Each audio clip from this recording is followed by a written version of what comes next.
Welcome to Double Fries No Slaw. We're back for another pop-up episode. TJ Pinger, Richie Barnes, and tonight from FSU Golf, Coach Amy Bond. Coach, how's it going tonight? It's great. Thanks for having me on. I appreciate it. Yeah, no, we appreciate you for coming on and hanging out and taking up some of your time. Richie's the golf whiz on this show. We talked about it before the show. He's got a golf podcast he does. You can tell what our interests are. I have a bourbon podcast, so very different. But I'll start us off, and then I'll pass this to Richie, and then we'll kind of like ping pong this back and forth. We talked about Guthrie's before. You've had Guthrie's. Said that if you ever go back, it'll be Double Fries No Slaw. But what is your? We really don't toss softballs. We really do like the hard questions first. What is like your go-to? Well, you've been in Tallahassee for a while. What's like your go-to spot where like you're either celebrating or you've had a hard day or whatever, and you're just like, I've got to eat this. Like, I've got to have this right now.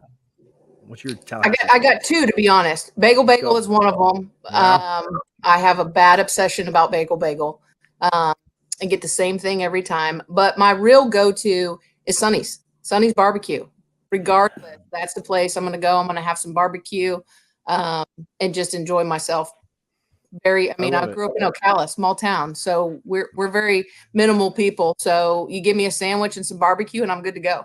I love Sonny's. No, I live in Lando Lake, so just a little south of Ocala there, so kind of close to where you were, but I'm with it. Also, I'm a big fan of bagel too. I'll let Richie wine and cheese now, but yeah, wine and cheese, no cheese. So me.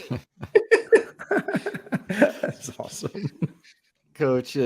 Just what's it like to, grow up in Ocala, so not too far from Tallahassee, play college golf at Florida State, and then come back and become the head coach for the women's golf team and find the success you found, because that's just awesome. I love when the alumni come back.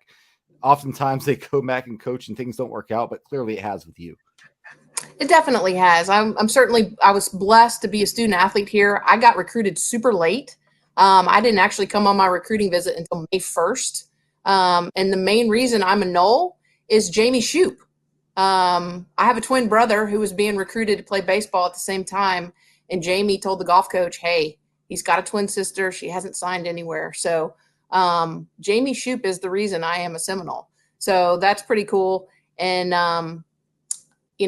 very few people get to actually live their dream of playing golf, playing professional golf, and then actually coming back and actually getting to coach at their alma mater. So I am blessed for the opportunity that Florida State has given me. Basically, for 22 of the last 28 years, I've either been a student athlete, an assistant coach, or a head coach here.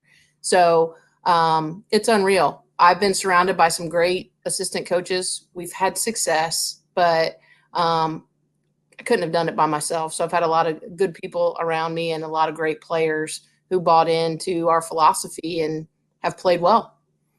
And Coach, going back to last season, you did some unprecedented things at Florida State, right? You had the team ranked number 1 in the country, finished in the top 10, number 9 at the national championships. We talked a little bit off air about how, golf is so much different than a lot of different sports, like, with your team sports where everybody's competing on the course or on the field at the same time, to where, if you lose a game, you lost it, right? But in golf, it's different. If you get top 5, but you outperform your ranking based on those playing against you, that's a really good weekend. How hard is that for the normal fans to understand, but also how proud are you when you have a season like last year where you did reach number 1 in the country? Yeah, golf is one of those sports where you lose a lot more than you win. And so you got to take the small victories when you do it and kind of take those baby steps. For us to win a regional last year, to be ranked number 1 with a team that didn't play in the fall, COVID kept us from playing in the fall. So I had no idea what that team was going to do when we left for our first event. So for them to be ranked number 1, 3 events into the spring season was just amazing. And to finish one shot out of competing in the match play portion of the national championship in that top 8 was disappointing, but at the same time, this is a team that accomplished so many great things. So it's our best finish ever in the NCAA world. We do have the women's golf team does have a national championship in 1981 in the NAIA. But it's one of those things that I'm super proud of. And we do take the small victories. You know, if we are going in to a 15-team event and we, based on our ranking, should finish 5th, if we finish 2nd, I'm thrilled. Again, it's finding the positives, because in golf you can certainly find the negatives. Absolutely. And, you know, just thinking about in Florida, you know, a lot of people call it the golf capital of the world, and per capita, there's golf courses everywhere you go. What's the recruiting like? Do you just find the junior rankings and go from there? Because you've had a lot of success with a lot of talented golfers. One we'll talk about a little bit later, Beatrice Wallen right now, right? Who's just phenomenal, who was an all ACC golfer last year. Yeah, I mean, for us as golf coaches, we do go off some on the rankings. The other thing is we get out on the golf course and watch them play. You know, we might go to a tournament to watch a particular player, and she ends up playing with another golfer that really catches our eye. So sometimes it's pure luck that you start watching these kids, while others will reach out to us because they're interested in Florida State. I mean, that's the great thing about the name of Florida State, is that a lot of kids funnel to that name. But the other kids, really, a lot of it's luck, and then watching them play and seeing if they're what we want, you know, because their attitudes on the golf course play a big role in whether I recruit them or not. You know, golfers are known for their honesty and integrity. And so I don't want to see any club throwing or bad language or anything like that. So the way in which they present themselves is a big deal. But we've been very lucky over the last couple of years to get some phenomenal student athletes from all over the world who want to be Seminoles.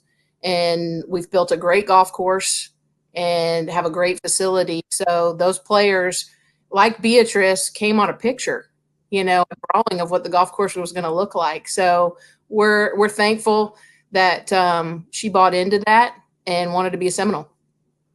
I'm going to pass the TGA in a second, and we're going to go a little off script real quick, but you talked about the integrity. I just have to ask you, did you see the conflict with Victor Hovland, Daniel Berger, and who was right there? Because obviously I'm going to take Daniel Berger's side every time. I thought it was a bad drop.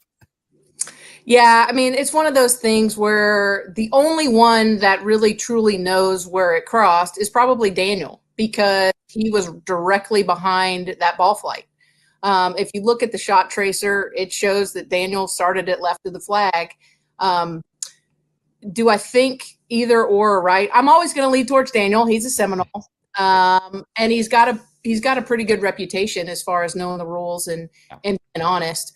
I think the compromise was probably necessary, because I think they could have stood there for another 45 minutes and discussed that. And I don't know that anybody would have won in that scenario. I thought both sides handled it appropriately, where they had a discussion, decided, compromised, and made the. But of course, all of us, you know, backseat drivers here are criticizing where it should be, where I don't know that anybody truly knows where it last crossed within the, you know, on that exact spot. But I think they did a good job compromising, and hopefully we can all learn from this to make sure that you keep an eye on your playing partners so that you can help them make the right decision when necessary. Yeah, I think Brooks would have waited 50 minutes just standing there if that were him. So go ahead, TJ. Yeah. Talking about, you mentioned the golf course. I know that's something that you guys are really proud of. We've talked with Trey about it. You know, I was talking with Chuck about it before this, but can you talk about the new golf course there? I mean, it's not as new anymore, right? Like, it's been around, you know, but it's still new to us, right? Like, so can you talk about the golf course a little bit and just getting that finished, and we'll kind of go from there. Yeah. I mean, it actually turned 2 years old from the renovation on the 7th of March. But it's unbelievable. You know, I've been a part of 3 different renovations now, or changes to the golf course. And it's unreal what they've done with the place, what Jack came in and did. It's one of the hardest golf courses we play. And that's what I want for our players. If their home golf course is extremely difficult, I want them to think going on the road each and every week, which is what we do, is easy. So they can learn every single shot they need to hit in golf. They can learn at our facility and on that golf course.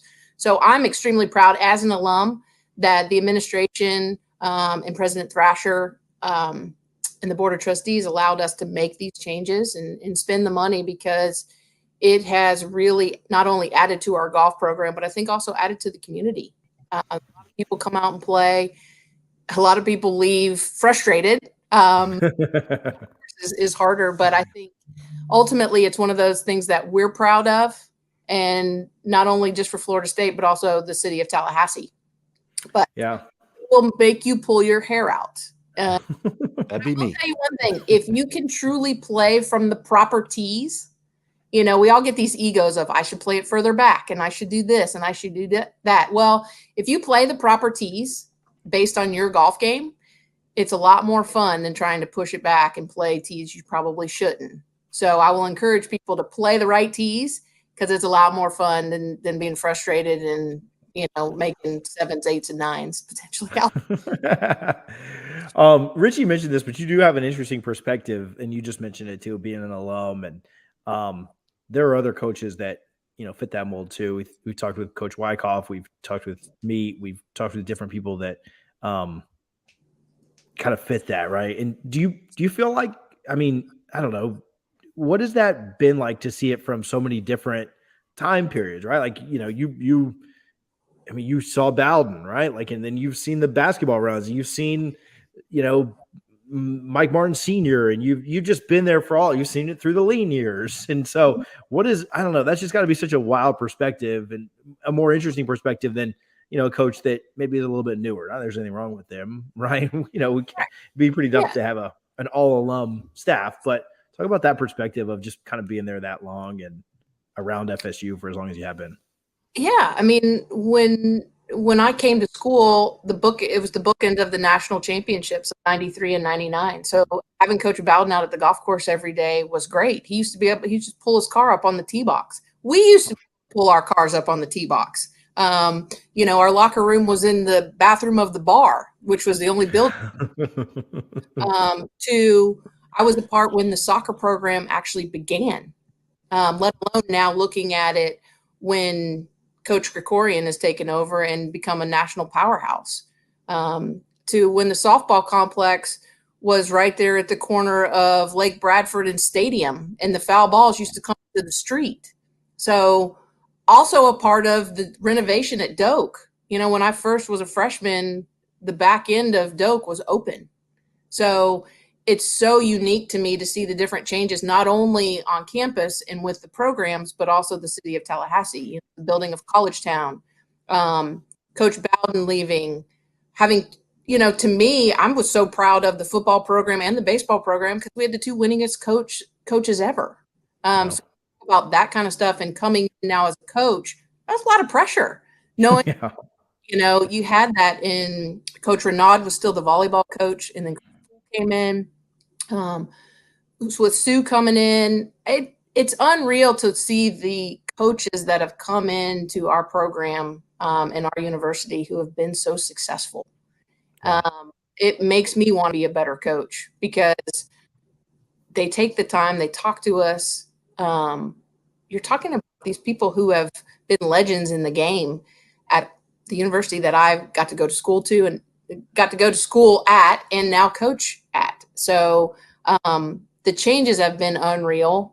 To be able to say that our alums and our booster groups now believe in us and have put forth the money to allow us to be successful and have these great facilities which recruit these kids, and these players now are unreal. All of these athletes, student athletes, I admire because the world has changed since I was student. I didn't have social media. What the heck was Twitter and Instagram and all this? Thankfully, I didn't have Twitter back then. Yeah, my cell phone was in a bag, like a zip bag, and my dad said, "Don't only use that in emergencies," because it was like $20 a minute. Yeah. So times have changed, but I am thankful to have been a part of all of this, to see where we started and where we've come and the success of the program. Because, to be fair, I grew up liking that school down south. And I am so proud to be a Seminole and so thankful that God blessed me with the opportunity to be here, because I believe Garnet and gold. Forget that other color. But Garnet and gold's in my blood, and I'm so proud of our university and our athletic programs. Yeah, we really appreciate that. And we've really enjoyed getting to hear from folks that are in your situation, like Mike and like Brooke and just different people that they're the same way. Like there's just there's a like, I'm proud of my university because that's where I went to school. But like if you were just doing something else, right? Like you'd be like, oh, well, that's cool. Like I'm proud of FSU and I want them to win and everything and do everything. But it is neat to hear that perspective of like you just said, a lot of pressure, like, other people have talked about that too. Like, yeah, I'm coaching around national champions and this, that, and the other. I'll pass this back to Richie, but you mentioned him. So I like to ask everybody that, was around him or just kind of knew him or got to see him and hang out with him. Do you have a good Coach Bowden story? I mean, I'm sure you've got a million of them, but do you have a good Coach Bowden story or just, we can talk about that all night, right? Impact and stuff. But yeah. I mean, I think the great thing about Coach Bowden is you knew when football season ended because he would immediately be at the driving range. And I walking out there, and he had his own den caddy that had Coach Bowden on it, and he would lay out piles of balls. So he would have, it was probably 10 to 15 balls in a section, then 10 to 15 more, and he had them. There was probably 12 different piles. And what I realized is he went through his entire bag. So he would hit 10 to 15 balls with his wedge and 10 to 15 balls with his 9-iron, 8-iron, and worked all the way up to his driver. And it just showed me that why he was a successful coach, because he was methodical, he was organized, and he knew he had to get better. So it was 100.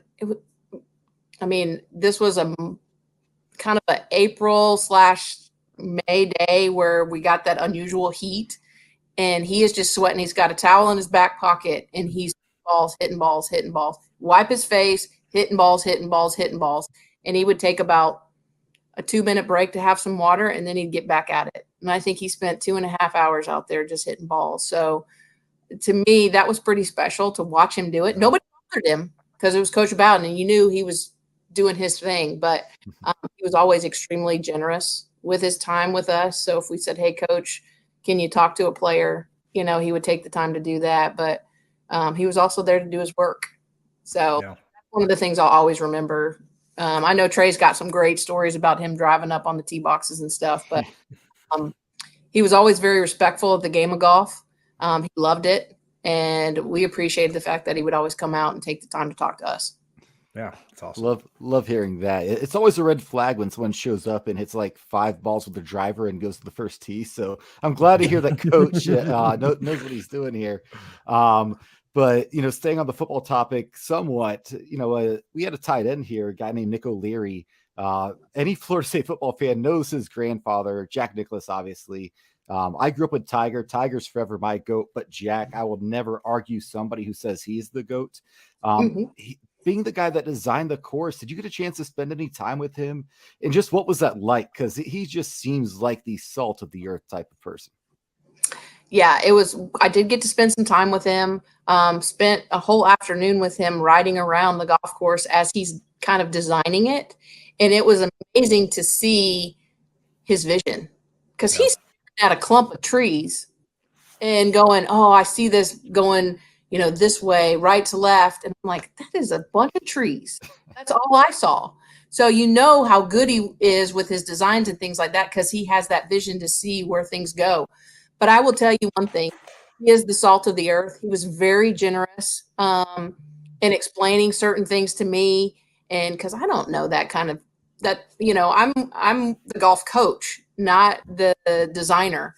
So he was very generous in his time with not only me, but also with our players. He stood in a circle with our players. He had about half an hour one day.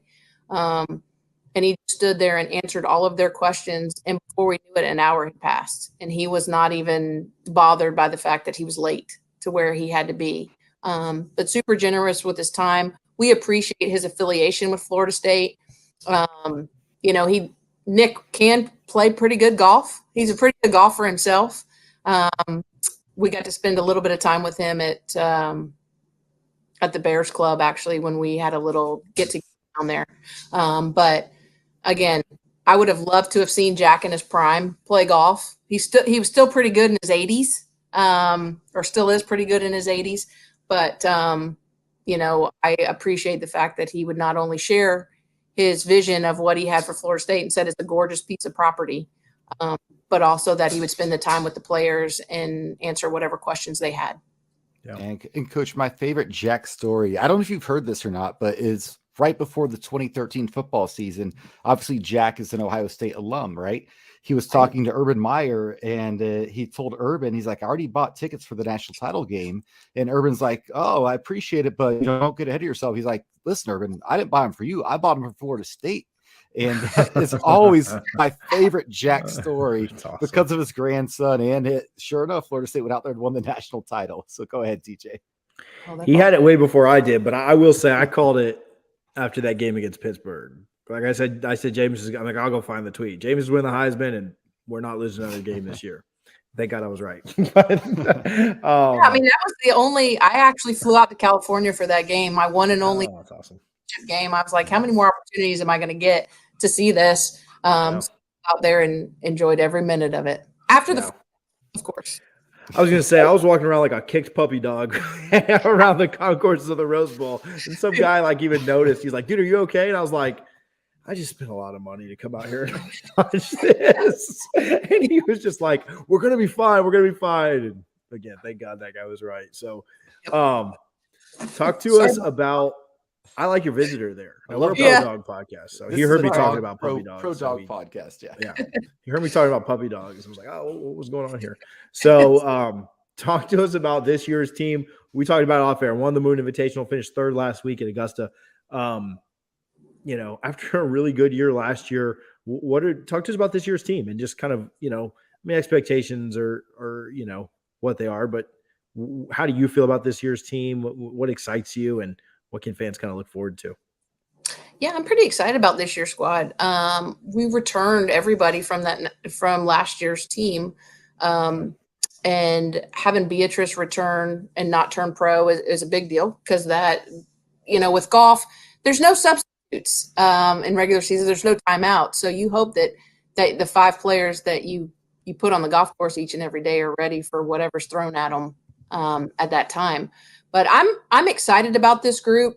We've got 3 players at the top that have been playing extremely well. They're actually 3 players who are ranked in the top 50 in the world, which is a big deal. Bia's at number 5, Charlotte's at number 50, and Amelia, I believe, has just popped in at number 49. So 3 players at the top who have consistently been in our lineup. Our 4 and 5 player are it's the first time in a long time where we're kind of intermixing some. So we can take the player who's ever playing the best that particular week. So Elle Johnson has popped out as our number 4 from South Carolina and didn't get much play in her first 3 years, or first 2.5 years. So it's exciting to watch her. And we've got 3 players really battling it out for the 5th spot in Kayla Williams, a freshman, Alice Hodge, a sophomore, and Cece Phennipson, who is a transfer, who's a junior. So I'm cautiously optimistic about this group. As coaches, I got a long season kind of left ahead of me, but what I've seen so far to get the win at the Moon was huge. When there was 8 teams ranked ahead of us, we finished second at our home event. A little disappointing, but I booked 2 tournaments in the same week, so that's on me. Where the kids were coming down the stretch, but third at Augusta I'll take, and I'm excited to go to Clemson. But I think the biggest thing for this group is we need to stay patient. We have a little bit of unfinished business from a year ago, so it's difficult at times to not go ahead and look forward to the national championship, but you got to get there first. So we're really focused on one shot at a time, and so far so good that's working. But there's a lot of golf left. But I think the big thing is it's going to be exciting. Golf is one of those sports that you don't know what's going to happen week in and week out. So I think for us, we've done a very good job of being successful and kind of flying under the radar a little bit. So I'll keep that up until we get, to the national championship and see what happens that week. But I think it's really important that we stay in the moment, but people should be excited about us for sure. Yeah. Absolutely, Coach. And, we've had Michael Alford. I think he holds the record for appearances on this podcast. And it started when he was the CEO of Seminole Boosters. Everybody knows what it means to football, right? And men's basketball. But boosters support touches every student athlete across every sport, men and women's. What does it mean to you and your players? Because obviously you've built a very successful program, and that those athletes would not be coming to Florida State without the support of the boosters. 100%. I mean, we couldn't do what we do without the support of our donors and boosters, and even our alums. You know, for us, it's as small as opening up their doors on the road for a dinner. But what the donations and the money has done for us has allowed us to build this great facility outside of the golf course. You know, that's together with the kids can practice on it each and every day. But with golf, technology has come so far that it's allowed us to buy some things in the technology world that have helped the players get more comfortable in their golf swings, and knowing what their swing paths are going to do and things like that. So for us smaller sports, it's a big deal because it's allowed us to do the little things that help our players become more confident in who they are, which allows them to play good golf. The golf course and the facility are giving the kids confidence and the ability to bring in either specialized coaches, sports psychologists, whatever that may be, play an unbelievable role these days. I mean, for us, it's not everything that happens on the golf course. It's what happens off from a personal perspective, from a confidence perspective, and things like that. So to me, every little bit helps, and it's alums and the boosters that allow us to do what we do, which is build strong programs, but also more importantly, build strong athletes. Yeah, and you mentioned the support of the alumni, which I love the fact that, telling the whole story, Brooks Koepka, obviously phenomenal athlete, flew out, John Pak to receive the Haskins Award. And then you see John Pak at Beatrice Wallen's events supporting her, his girlfriend. It's just cool. I love the little fraternity we have there. And I just have to ask you, obviously the players was this week. It was wild with the weather, the delays, everything. But Monday evening for me, coming home from work and getting to see that was such a treat. Just real quick, your thoughts on Cam Smith. He wasn't aiming for the pin on 17, right? He pushed it right, but it worked out. And then 18, he goes in the water, and then he has a 57-yard pitch that he just sticks right next to the cup. What were your, as a golfer yourself, because I'm a golfer, but I'm not any good, right? If I shoot 84, I'm happy. But seeing a guy hit that shot on 17, go in the water on 18, and recover the way he did, how difficult is that? Because I was watching, and I could not believe it. It was unbelievable drama. Well, it was huge drama. I mean, from start to finish with that tournament, but he had to be on a roller coaster like this because he hits the great shot on 17, and then he probably gets a little too greedy on 18, and that ball ends up rolling in the water. So then he's got to regroup. But the one thing that I noticed about Cam Smith really throughout the week, and even the commentators talked about it, was his ability to scramble and make putts and make shots when he needed it. I mean, he hit some unbelievable shots around the green and some putts that saved par kind of earlier in the round. He didn't make that many pars all day, so it's one of those. I'm a firm believer that when it's your time, it's your time. And clearly it was his week to win. It was exciting though, because there's so many people that were in the mix here and there with the crazy weather and things like that. But I thought it was fun to show everybody that you don't have to hit it 40 miles to play well, that if you can chip it and putt it, you've got a chance. So I like that part. And I like that he had to not get close on the last hole and scramble and get away with bogey, which I saw a couple people do, but these guys are so good that it's unreal that he was able to do that. Last thing I really have, and then we'll let you go. We really appreciate your time tonight. Is you were talking about recruiting a little bit earlier, and kind of we've talked about this with several sports. Kind of the logo somewhat helps in recruiting, right? Like it's a little bit easier because the logo kind of at times recruits itself, but you certainly have to do work, right? Like it's not just like, oh, show up with an FSU shirt on and everything's done. How much does the recent success of Brooks and Daniel and even John and Beatrice, how much does that help recruiting right now, just overall for FSU golf in general, for both programs? I mean, I think the big thing, a lot of kids these days, they want to be professional golfers. 10 or 15 years ago, you had the player that wanted to come to school and use golf as a way to get their education and then go out into the business world. But the kids these days really want to play professional golf. So the more success we have at the professional level shows these players that, they are getting better here. That they use college golf to learn the skills to make them good professionals. So it helps tremendously. On the women's side, we just had Matilda Castron qualify for the Solheim Cup last year, and she was the winning putt for Team Europe. Well, she's a Florida State alum. We've got Bia that's playing well. We've got two other players that have just gotten their tour cards this year, and Amanda Doherty and Morgan Matreau, who are rookies this year.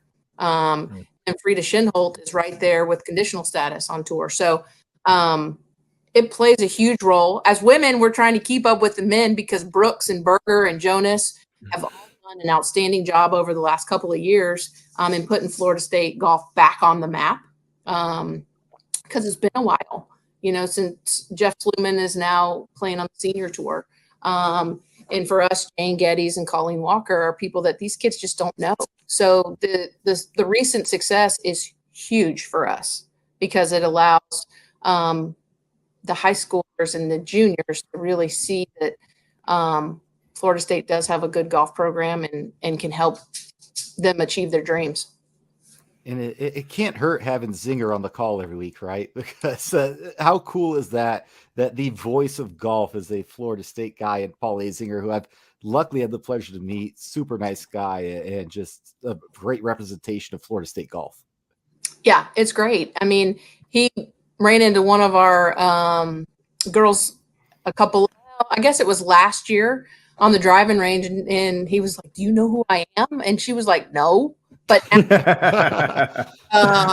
so it's one of those things that is great to have him on the call each week because, he did spend some time here at Florida State, and got Karen Stupples, who's now doing stuff, and she's a Florida State girl as well. So it's nice that some commentators can give Florida State some love because you hear a lot of other schools from time to time. So it's nice that Florida State can get some love on national TV from time to time. I remember the Ryder Cup when Berger and Brooks won their first match, and Zinger's like, Florida State with their first win of the season when our football team was 0-4 at the time. Oh, I thought that was awesome. Killing me, Richie. That was funny though. It hurt, but that was funny. No, but I do agree. It is cool when those people are calling. Like you think about there's some baseball stuff that goes on. So anyway, it's cool when it's our guys, right? Like no matter what they end up doing, it's cool when it's our gals, but it's good when it's our folks doing it. Coach, we appreciate you a ton for taking some time and chatting with us tonight. We're excited for the rest of the year. I'm like every day, like I'm usually like texting Richie, like here's the link to the. It's really easy to follow. Like the stat trackers are really, really easy. But then you get like later in the year and you can actually like watch some of it, which is kind of cool. But we're excited for you throughout the rest of this year, and we'll be cheering you on the rest of the way. And again, can't tell you enough how much we appreciate all that you do for FSU, but especially hanging out with us tonight and having a few laughs. Oh, well, thank you. I mean, this has been a great night for me. Get your refresh finger ready to refresh on GolfStat because I think a lot of good. I'm so impatient with it too. It definitely like refreshes on its own. I don't even care. Like I still hit reload. I'm so impatient. I'm right there with you from time to time. If I'm watching something or need to figure it out, I'm like, I'm watching, hurry it up. It's crazy, but I do need to say one thing. We won the AIAW national championship. I said NAIA, but there's all those letters, but. Let's just do an NCAA one, and then we won't even worry about it. There we go. But no, seriously, it's I appreciate what you guys do for us, and appreciate being on the show tonight. And it's been enjoyable. I like it. So it's always good to laugh and appreciate the opportunities we have here at Florida State for sure. Yeah, no, we appreciate it. And if you need anything from us, please let us know. If you need us to save you a gut box or reserve you one, I actually spoke with Guthrie today. We're having a tailgate for the spring game. I noticed you guys are off. You have a little time off before the ACC, so you can come get some fried chicken for the spring game. You can swing by. I will do that for sure. It's rare that we're here the spring game, so I'm definitely planning on going. So I'm going to take you guys up on that for sure. Cool. Well, we appreciate it, Coach. Good luck the rest of the way and going Holes. Thank you. Go Knowles. Coach Amy Bond of FSU Golf. Ton of fun. That makes me want to go play a little bit. I mean, Richie, you kick my tail if that was to happen, but maybe we go to Top Golf or something soon. We'll meet over there. And then I won't feel so bad. We can bring the wives. Like my wife's never played a round of golf in her life, but she loves Top Golf and she's pretty good at it. So it's a family fun event. Love it. Yeah. Well, we appreciate Amy. Absolutely. For coming on and hanging out tonight and chilling with us for a little bit and sharing some laughs and trying to talk a little bit more about their program and the things that they have going on. So you can get more information by following them on Twitter. It's just FSU Golf. You can also check out Seminoles.com and go to the golf page and get more info there. All right, Richie, I'm done with pop-up episodes this week. I'm literally doing nothing for the next several days except for sit on my couch and watch college basketball. So I'm excited for the tournament. Appreciate you guys for hanging out. We'll be back on Sunday with our regularly scheduled program. Until then, though, go Noles.